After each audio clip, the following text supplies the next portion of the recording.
एक समय की बात है। एक छोटे से गांव में एक कौवा बड़ा शरारती था।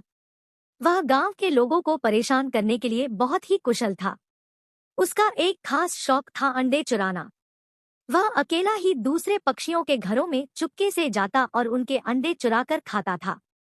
गांव के पक्षियों ने कई बार कौवे को पकड़ने की कोशिश की, परंतु वह हमेशा उनसे बच जाता।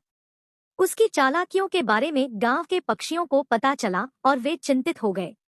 एक दिन गांव के सबसे बुद्धिमान शिकारी एक गरुड़ ने कौवे के खिलाफ एक योजना बनाई। वह गरुड़ ने एक छल करके गांव के बच्चों से बात की और उन्हें यह सिखाया कि वे कौवे को कैसे पकड़ सकते हैं। बच्चों ने उसकी सलाह मानी और गरुड़ की मदद से एक योजना बनाई। योजना के मुताबिक बच्चे कौवे के बगीचे के पास जाकर खिलवाड़ करने लगे और गरुड़ ने उन्हें देख लिया। उसने कौवे को पकड़ने की कोशिश की, परंतु कौवे ने तेजी से उड़कर बच जाने का प्रयास किया। यह तमाशा बच्चों के साथ कई दिनों तक चलता रहा।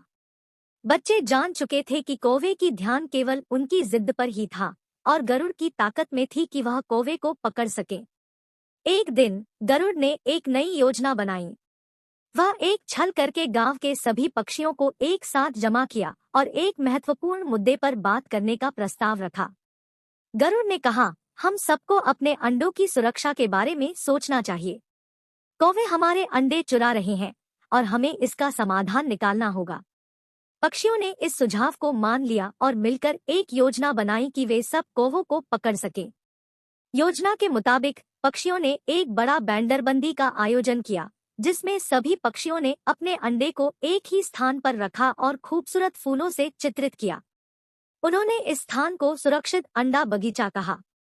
कौवा ने अपने दोस्तों से अपने नए प्लान के बारे में बात की। उन्होंने सोचा कि वे एक अच्छा प्लान बना सकते हैं, जिससे वे अंडा चोरी कर सकते हैं और उसके बाद खूबसूरती से बच सकते हैं। कौवा और उसके दोस्तों ने मिलकर अपना प्लान बनाया और योजना के अनुसार वे वन में पहुंचे, जहां कोई अंडा रखा हुआ था। वे अंडा छुपाकर बैठ गए और उन्होंने देखा कि वहां कोई नजर नहीं आ रहा था। कौवा और उसके दोस्तों ने धीरे धीरे अंडा चोरी किया और वन से बाहर निकल लिया। वे बहुत खुश थे क्योंकि वहां कोई उन्हें देख नहीं पाया।